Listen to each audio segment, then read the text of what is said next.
Assalamualaikum warahmatullahi wabarakatuh. Sampurasun badaya tepang dan ngudi sareng pidangan dongeng Sundanya. Urang ngadongeng dieu, urang neraskeun hanca dongeng anu katunda kalayan ngabantun jajarah carios anak guludug. Ieu dongeng teh karangan Mang Nyalira sok sanaos dongeng basajan, malah mandar janten hiburan. Atuh kabadaya anu satia manco kadongeng Mang, di mana wae ayana mugi sadayana aya dina kasehatan lahir sinterangan batin, dilelancarkeun sagarupinanya atau ngira pirojong, ditaroelan tombol subscribe. Atuh mangoge nganuhunkeun kanu parantos like oge komen. Mangga mitra supados sejangkolong ting kana waktos, urang sami-sami dangukeun deui kumaha terasna ieu carita anak guludug. Sok kaparayun sadayana.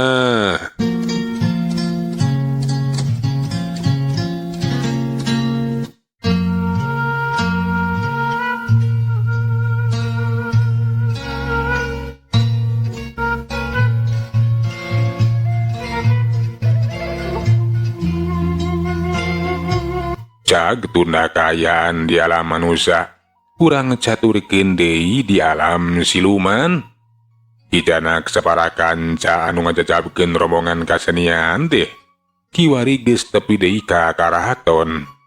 Kijana laporan ka Ki Ajrag, lamun ngajajabkeun rombongan kasenian teh hanteu nepi ka lembur, kulantaran kaberangan manten atawa kaburugan ti wanci.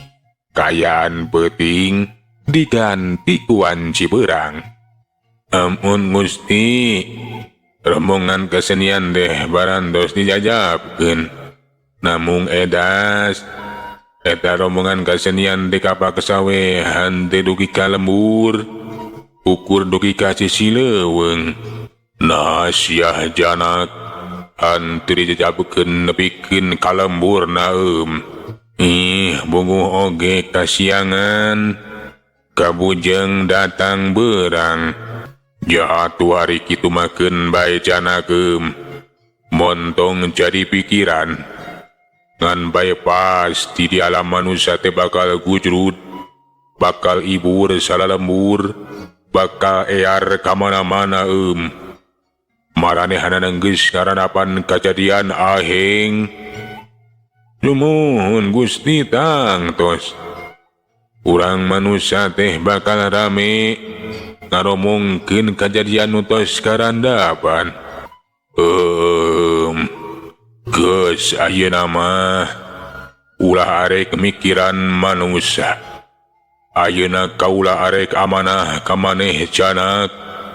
Kaula arek nitipkeun karaton, kade kudu dijaga salira ditinggalkeun.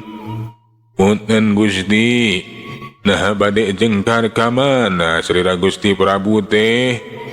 Rek bulan madu kapanan kaula teh panganten anyar. Kaula arek bulan madu di pasir Kalaras Hayang jongjon sosonoan. Oge ngarasa gancang naboga katurunan. Sumuhun Gusti, mangga sing jongjon, mugi awe saenggana namper teras ngajadi Gusti gaduh putra anu saenggana tiasa diandalkeun kanggo balitungan ngasih jaka langit. Pokona mah urusan ngajaga keamanan mah urusan hisim abdi, tapi ilaha kinten-kintenna bade angkat nate Gusti. Moal dililakeun deui Poe ayeuna keneh kaula teh arek indit. Kukituna sakali deui kaula nitipkeun karaton. Kudu dijaga, pon kitu deui keamanan negara. Nuhun mangga Gusti, diestokeun pisan. Pagaeuna mah Gusti teh ulah salembang. Dijamin, pokona mah dijamin aman. Syukur lamun kitu mah. Pokona mah kaula moal wakamulang ka karaton. Satungtung kaula can boga katurunan. Saajan anak kaula medal kalam pawenangan. Mangga Gusti mangga. Kitu obrolan Ki Ajrag jeung Ki Janaka teh. Eta Raja Siluman ajak teh arek lunta ninggalkeun karaton. Arek bulan madowe cenah di pasir Kalaras. Atuh singkatna carita, poe eta keneh Ki Ajrak jeung Nyi Romlah teh geus ninggalkeun karaton numpak kareta kancana. Dijajabkeun ku Ki Janak saparakanca. Kareta kancana teh bekelila beuki ngajauhan, geureuleng-geureuleng. Kadenge hawar-hawar sorana teh. Bekelila males ngiles, geus hante katingali ku Ki Janak saparakanca.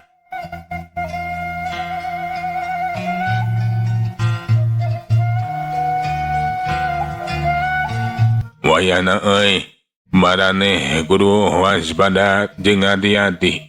Kudu iat dan dina ngajaga keamanan negara. Wangkaning kaban raja urang teh ayeuna teh keur jengkar ka Pasir Kalaras. Arek bulan madut. Sumuhun Mangga Gusti Senopati. Jisim abdi saparakan catang tos bakal ngajagi keamanan. Alus euy, lamun aya nanaon gancang laporan ka kaula. Mangga Gusti. Oh ya Mangga Gusti. Cek prajurit anu sejen amiru nembalan. Atuh ari geus kitu mah eta Ki Janak teh ngaleos we ninggalkeun bara prajurit asup ka deui ka jero karaton. Mitra kaum dangu, caturkeun deui Ki Ajrak jeung Nyi Romlah anu lumampah ngajuju ka Pasir Kalaras teh kacaturkeun di jalan. Kiwari teh geus tepi we ka sisieun Pasir Kalaras. Eta pasir nu disebut Pasir Kalaras teh Nyai, urang geus tepi kanu dituju. Janten etanya nu disebut Pasir Kalaras teh Kakang. Mani pika betaheun. Puguh we atuh Nyai pika bataheun. Lantaran kapan eta Pasir Kalaras teh tempat khusus pikeun bulan madu. Hihihihi. Ayo Nyai, ayeuna mah urang naik ka puncak pasir. Ki Ajrak laju ngajakan ka Nyi Romlah pikeun naek we ka puncak Pasir Kalaras. Sajeroning lempang teh Nyi Romlah teh curang cileung we merhatikeun kaayaan. Katempo tatangkalan mani rentul rajeg ngan bae eta tatangkalan teh beda jeung di alam manusia. Teuing tangkal nahaon. Da eta we buahna oge mani harurung harerang. Malahan mah beuki luhur katempo ayat patamanan anu sakitu endahna. Mentas di patamanan bre aya imah gedong anu kacidagreng. Lamun seuk di alam manusia mah meureunnan disebut pila teh ya. Ngan bae wangunana teh beda jeung kaayaan di alam manusia. Tah ieu pitempateun urang duaan teh Nyai. Di dieu urang bakal jongjon tumanina sosonoan, bakal kena jajab kasuka.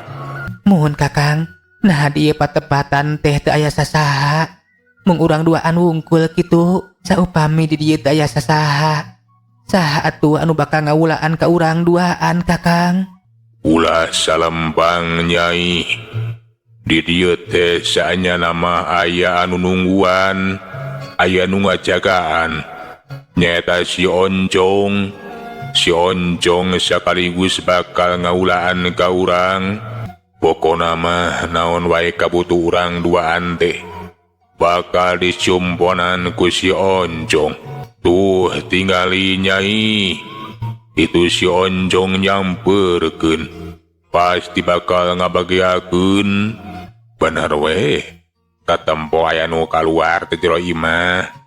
Makhluk anu awakna teh penek buleud. Pipina mani kemuk. Sungutna mani monyong. Puguh mata pika serieuna tuh katempona teh keur mabeteungna ge mani budayut. Buukna mani ciriwis. Nyi Romlah oge mani akei-akeyan nyeungseurikeun kayaan eta si Oncong. Tekung sila si Oncong kiwari geus tepi ka hareupeun Ki Ajrak. Cedok nyembah. Bari tekung silapok cacarita ari sorana teh puguh matak aneh atuh. Sorana cempreng jeung leutik hanteu ngimbang kana kaayaan awakna. Ngaturkeun sembah pangabaktos Gusti, wilujeng sumping.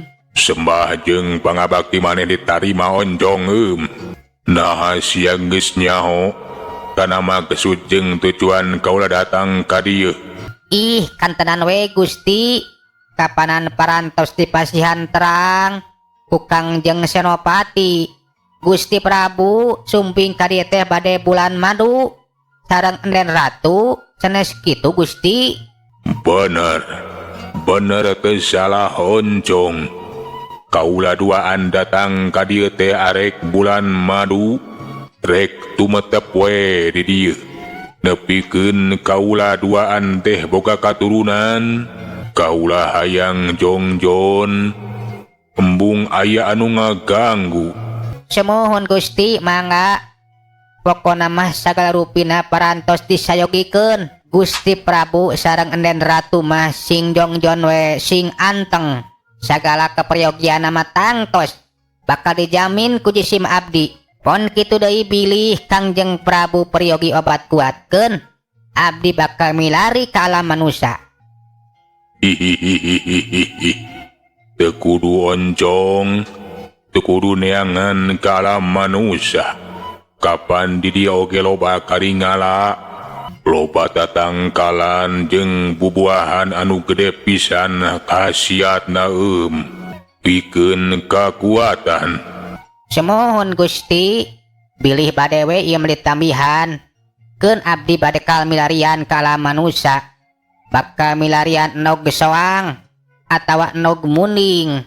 Nah hajang nanahaun sia oncong eta nog soang jeung nog munding teh Ih, supados Gusti Prabu kuat we atuh. Tanagana jiga munding, satyana jiga soang. Ngarah moal gampil ngebosen. Jeung deui bakal ngalam manuk walet. Ngarah Gusti teh kiat gadang. Hai. Nah dikumahakeun eta manuk walet teh Nah bener kitu bakal kuat hanteu hees. Diduruk we eta manuk walet teh Gusti. Dibeulem engke dagingna diemam ku Gusti. Tangtos dijamin Gusti Prabu bakal kiat gadang. Najan hanteu kulem sababaraha dinten sababaraha wengi oge bakal kiat. Hihihihihi. Moncong. Jik atuh kaitu hari kitu mah. Gerang neangan eta nog soang, nog muning jeung manuk walet teh Ngarah kaula kuat sagala rupana Nah, ari Kakang sok kamana wae. Ulah nganggo kikituan sakarupa atuh Kakang. Sakaterang abdi mah. Kapan ari endog soang mata raya nunuang. Pon kitu di endog munding mah komo. Malihan walet oge taraya nu ngala pikeun di imam dagingna. Dari sakaterang abdi mah aya oge jajamu Kakang. Jadi di alam manusia mah aya oge jajamu Nyai. Mohon Kakang mangrupikeun obat. Obat tina ramuan-ramuan. Saya nama neangan we jajamu oncong. Ulah neangan anu aneh-aneh. Semohon genden. Alah punten we puguh pun oncong mah. Ngadangu we ieu mah. Sawaktos pun oncong ameng ka alam manusia. Aya nu keur ngarobrol jalma teh kitu nyaritana teh cenah lamun hayang kuat mah. Nyaeta ku nog soang jeung nog muning. Pon kitu dibeulem manuk walet. Maneh mah ukur sadenge-dengena meureun oncong. Buah eta jalma teh keur hareureui. Lain anu sabenerna. Duh kanen, tiasa janten ukur heureuy. Alah untung we atuh diwartosan ku Nen. Sia teh oncong. Nah ari sia sok ka mana karep Untung we di bejaan ku Nyi Rom lah. Lamun segahan teu di bejaan, meureun aing teh di baruang ku sia. Nu aya lain kuat, tapi kalah ka cilaka. Sumohon ampun Gusti ampun. Aduh, punten atuh punten. Keun dah. Pios disim abdi bade milarian jamu we Nen. Saya nama wartosan wae. Jamu anu sae kanggo Kangjeng Prabu. Anyag oncong. Engke ku kaula bakal dibejaan. Nyai urusan gampang eta mah. Hayu we ayeuna mah urang lebet, urang paduduan. Kituna teh Ki Ajrak bari leumpang we asup ka jero eta imah gedong. Dituturekeun ku Nyi Romlah, ari si Oncong mah teu wani asup. Ukurnya ngehel we merhatikeun ti luareun imah, bari teu kung siragu-ragu we ngaleos ka tukang. Kitu kayaan di pasir Kalaras teh. Ki Ajrak jeung Nyi Romlah teh ti mimiti poe eta. Arek tumetep we arek bulan madu. Nepikeun kaduanana teh cenah boga katurunan. Boga anak anu bakal bisa diandalkeun pikeun balitungan ka si Jaka Langit.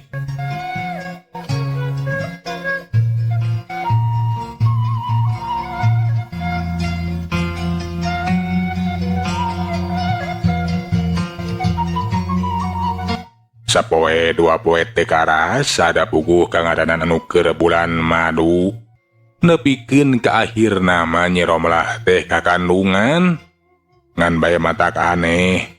Beteungna teh mani tereh menayang tereh ngagedean. Puguh we atuh Nyi Romlah teh mani kaget. Nah kunaon kakang? Ieu patuangan abdi teh janten gampil ngagedean kieu geuning. Ulah kaget Nyimas. Lantaran kapanan Nyimas teh geus kakandungan. Di jero beuteung Nyimas ngandung anak akang. Anu moal ladi oge bakal medal ka alam pawenangan. Nya kakang abdi ge ngarti. Tapi naha ieu beuteung teh mani tereh pisan ngagedeanana teh. Asa teu kaharti. Kapan ari di alam manusia mah kakandungan teh 8 bulan kakang kakara sagede kieu. Tapi naha ieu beuteung abdi mani geus sagede kieu kakara oge kapan sababaraha we kakang. Ti mimiti abdi eureun karaseban. Hihihihihi. Nyai, ulah kaget. Kapan Nyai teh cicing di alam akang. 8 bulan so teh lamun di alam manusia. Ari di dieu mah beda. Kakandungan Nyimas teh kiwari geus nincak kana 7 poe. 2 poe deui oge bakal ngajuru. Kukituna kakang bakal nita si Oncong pikeun nyusulan Nini Sarkitem anu bakal manajian si Nyai. Paingat atuh kakang ari kitu mah. Beda jeung kaayaan di alam manusia. Nyai pokona mah ulah ringrang ulah zalembang ulah zieunkeun engke dina waketuna Nini Sarkitem bakal manajian si Nyai. Sing lungsur langsar anak urang bakal gubrak ka alam pawenangan. Sapada menang katerangan sarupa kitu mah ti Ki Ajrak teh. Nyi Romlah teh kiwari maregreh hatena tenang. Atuh geus kitu mah eta Prabu Ajrak teh laju we nita si Oncong pikeun nyusulan Nini Sarkitem. Wayana si Oncong kudu sagancangna indit ka Gunung Karembieum pikeun nyusulan Nini Sarkitem. Kulantaran pojo kaula sakedeung deui bakal ngajuru butuh anu marajian. Tah kitu Oncong. Mohon mangga Gusti. Nini Sarkitem ku Oncong pasti bakal disusulan. Bakal saenggana kabantun ka dieu. Oncong.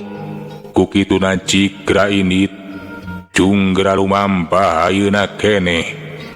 Ceuk Ki Ajrak ngajurungkeun atuh si Oncong teh henteu talangke. Laju wae gura-giru ninggalkeun pasir Kalaras. Rek ngajugdug we ka Gunung Karembi arek nyusulan Nini Sarkitem.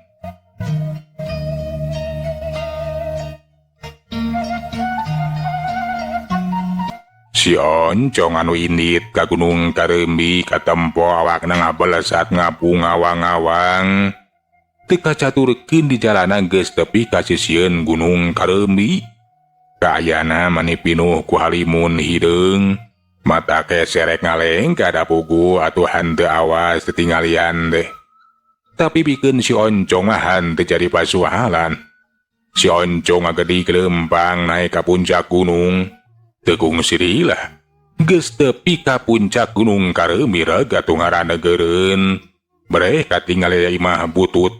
Lamun di alam manusia mah mangrupakeun saung butut we. Si Oncong teh nyampeurkeun rek asup ka jero eta saungan bae teh jero saung teh kaburu aya nu kaluar. Ya eta tayalian ti sinini Sarak Hitam. Ae gening maneh Oncong. Nah aya naon sia teh ngahaja datang ka dieu segala rupa? Pugu ge ngahaja nini datang ka dieu teh arek nyusulan nini kajurungan ku Gusti Prabu lantaran kiwari teh enden ratu nuju ka kandungan sakedap deui bade ngajuru. Eueuh jadi kitunya. Jadi maneh datang ka dieu teh arek nyusulan nini. Hayu atuh ari kitu mah. Pasti Gusti Prabu teh butuh nini pikeun marajian nya Nen Ratu. Nyah naam nini. Ari krek langsung indit ayeuna mah. Cok padahal mawing teh capek keneh atuh. Tapi heuklah leuwih kancang leuwih alus. Ngan bae hanjakal ayeuna mah waktuna beak nini euy. Cenah waktos naparantos teh kapannya mitra. Sagala urang tunda jajara carita anak duduk duki ka dieu. Urang teraskeun dina seri anu salajengna. Mangeunkeun dina sadaya paratosanana hapuntenna. Dina sadaya kakiranganana mang undur. Assalamualaikum warahmatullahi wabarakatuh. Cak.